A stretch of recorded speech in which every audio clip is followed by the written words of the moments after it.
Bonjour à tous. Bienvenue dans cette nouvelle vidéo de simulation des convertisseurs statiques sous MATLAB Simulink. Donc, dans cette vidéo, on va présenter une nouvelle notion sur la formation. Dans cette vidéo, on va parler pratiquement sur le redresseur triphasé simple alternance, nous commandé. En ce qui concerne le schéma de redressement, on pourra parler de deux catégories. Ce qu'on appelle le montage à cathode commune. Voilà le montage, ou bien le montage à anode commune. En ce qui concerne le montage d'un redresseur triphasé simple alternance à anode à cathode commune, nous avons le montage suivant. Il s'agit d'un redressement triphasé qui se compose de trois diodes avec la cathode de chaque diode qui doit être connectée avec chaque source. Nous avons ici trois sources, V1, V2, V3. Ce sont des sources alternatives triphasées équilibrées. Et nous avons trois diodes qui ont été connectées avec chaque diode. Et finalement, nous avons la charge qui peut être une charge résistive ou bien d'autres types de charges comme des charges inductives.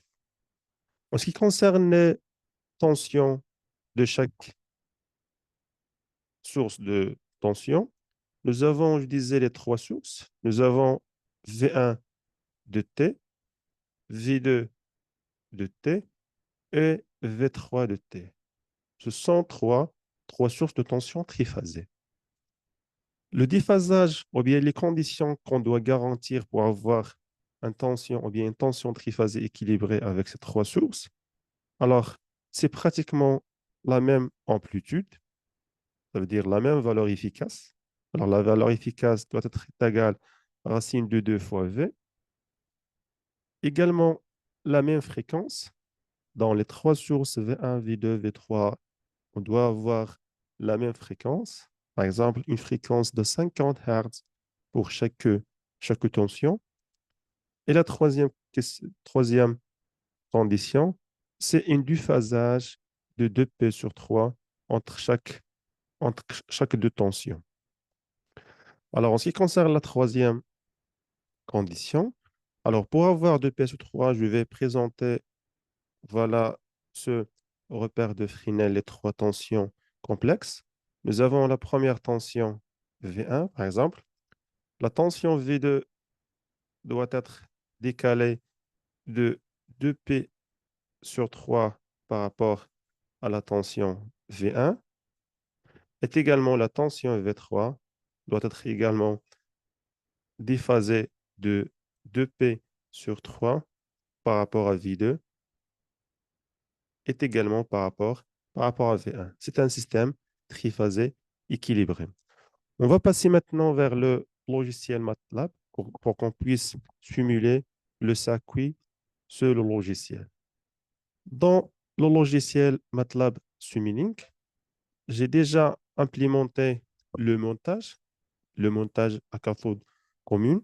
Nous avons bien évidemment les trois sources, V1, V2, V3. Nous avons par la suite les trois diodes. Alors, ici, ils sont mentionnés D6, D5 et D4. Ça revient au même, c'est juste un nom. Je peux changer le nom de chaque diode. Et j'ai voilà, mis quelques équipements, bien quelques appareillages de mesure au niveau de circuit. Nous avons l'ampèremètre qui va mesurer le courant qui va traverser la charge résistive, un voltmètre qui va mesurer la tension au niveau de la sortie, et finalement, nous avons un bloc multimètre. Le bloc multimètre, il permet de mesurer des éléments au niveau de circuit. Alors, nous avons déjà évoqué le multimètre dans les vidéos précédentes. Pour connecter le multimètre avec la source, donc je clique sur la source, le bloc de la source, la première tension, et au niveau de measurement, je dois sélectionner voltage. Ça veut dire, alors, si nous avons deux choix, non ou bien voltage, donc je vais sélectionner voltage.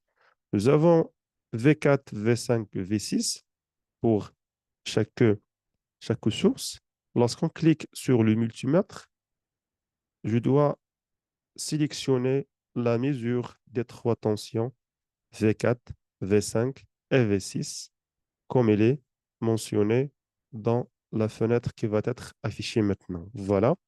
Donc, les mesures que je dois faire, c'est V1, V2, V3. Si je vais rajouter une autre tension, je vais également l'afficher au niveau du scope. Mais ce que nous intéresse au niveau du circuit, c'est les trois tensions de la source. Finalement, nous avons le bloc min qui nous a permis de calculer la valeur moyenne. Et finalement, l'écran d'affichage pour l'affichage de valeurs. Et vous trouvez principalement le scope pour l'affichage pratiquement du courant de sortie, alors de tension de sortie. Et au niveau de multimètre, nous avons les trois tensions d'entrée. Pour lancer la simulation, je dois spécifier le temps de simulation. Dans notre cas, j'ai spécifié 0,1 seconde. Le bloc PowerView doit être inséré. Voilà.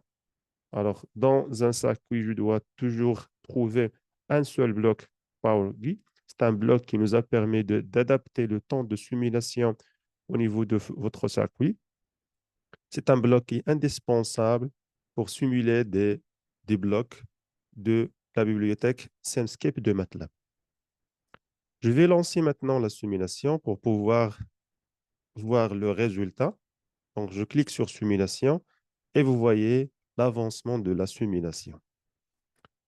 L'objectif de la simulation, c'est pratiquement de voir la forme des signaux d'entrée et de sortie.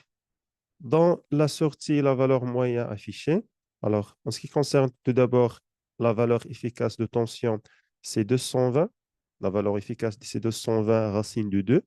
220 racine de 2, c'est la valeur maximale.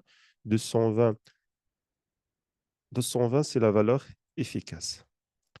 Finalement, la valeur affichée, c'est moins 255,8. C'est une valeur qui est négative. Donc, cette valeur, c'est la valeur moyenne d'un redressement triphasé simple alternance à cathode commune. Pour voir les signaux d'entrée et de sortie, je clique sur le scope.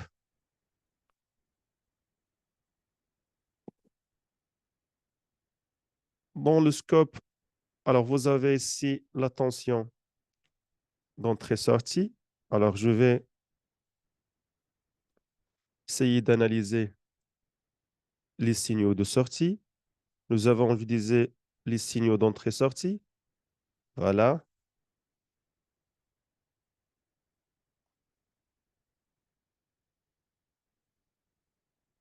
Nous avons tout d'abord utilisé les signaux d'entrée-sortie. C'est pratiquement ici, ce sont les sorties. Dans les sorties, nous avons trois tensions, V1, V2 et V3. Ce sont trois signaux triphasés avec une valeur voilà, maximale de 220, comme il est mentionné ici.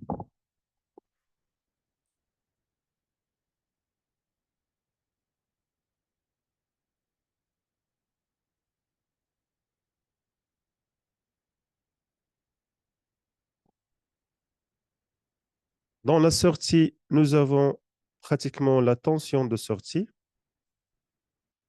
C'est la tension de sortie. C'est Vs moyen. Est également le courant de sortie et S moyen. Comme vous voyez, dans la tension de sortie, nous avons pratiquement des valeurs négatives. C'est de moins 150, moins 220, moins 250 et moins 300. Ce sont des valeurs négatives pour la tension de sortie. Pour le courant, c'est également avec des valeurs négatives de moins 80, alors de moins 30 jusqu'à ici, presque moins 60.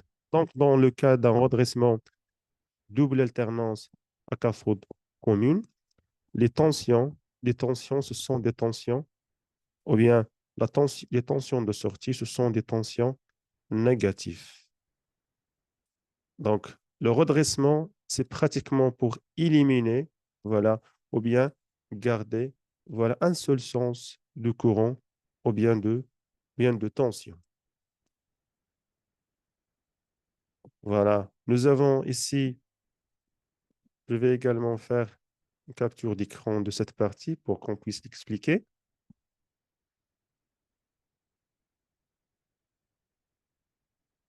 Alors, je disais, nous avons travaillé pratiquement avec trois sources en ce qui concerne la tension. Nous avons les trois diodes, D1, D2 et D3. Ce sont des diodes pour le redressement, c'est le circuit redressement. La charge, c'est une charge résistive. Et les éléments de mesure, le voltmètre, l'ampèremètre et le multimètre. Le multimètre pourra être connecté avec, avec la source sans fil. C'est un contact sans fil. Il se fait juste de simplifier ou bien de spécifier les éléments à mesurer et je pourrai connecter par la suite le multimètre avec le scope. La tension de sortie moyen obtenue par le redressement triphasé simple alternance à cathode commune, c'est une tension négative qui est dans ce cas-là 256. Si on cherche, par exemple, à comparer avec la valeur moyenne, donc avec la formule de la valeur moyenne, c'est moins 3 racine de 3V sur 2 sur racine de 2 fois P. On pourra mesurer, si vous voulez, par exemple, on pourra calculer cette formule. Donc, il donne 3 racine 3 fois V. Alors, V, dans notre cas, c'est 220 divisé par racine de 2 fois 3,14. Je vais essayer de faire le calcul rapidement pour qu'on puisse comparer avec la valeur donnée par le bloc PowerMin.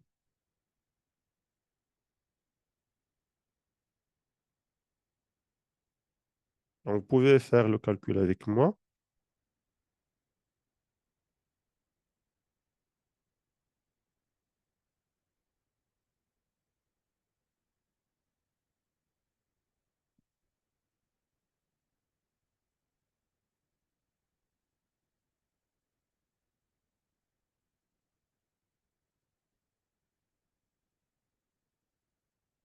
Il nous donne 200, 257 volts. Donc, c'est presque la même valeur affichée par le bloc min dans le redressement triphasé à cathode commune. On va voir par la suite le redressement simple alternance à anode commune.